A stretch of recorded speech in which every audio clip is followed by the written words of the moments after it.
Magandang gabi sa inyo mga bay, welcome back ulit sa ating channel at update lang tayo mga bay sa nagaganap na laban ng Gilas Pilipinas at ng Dominican Republic.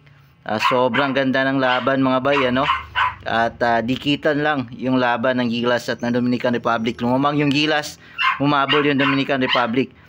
Lumamang naman yung Dominican Republic ng 8 points kanina, hinabol naman ng Gilas at lumamang sila ulit. Kumbaga salitan lang sila ng lamang mga bay At halftime na mga bay, ang current score is 40-all. Dikit na dikit yung laban talaga mga bay. Tignan natin kung magiging dikit pa rin ba pagdating ng second half. Marami tayong mga good news.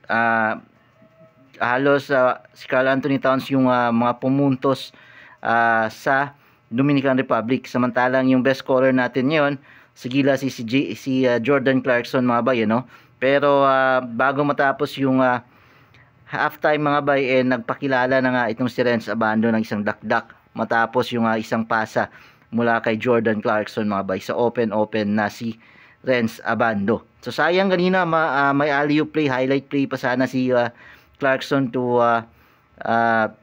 Renz Abando, pero hindi na salo ng maayos ni Abando yung fast break alley-oop sana na yon. Kung nagkataon talagang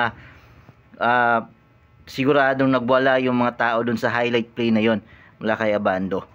So far maganda yung nilalaro. Kiefer Avena maganda yung nilaro. Junmar Fajardo maganda din yung nilalaro.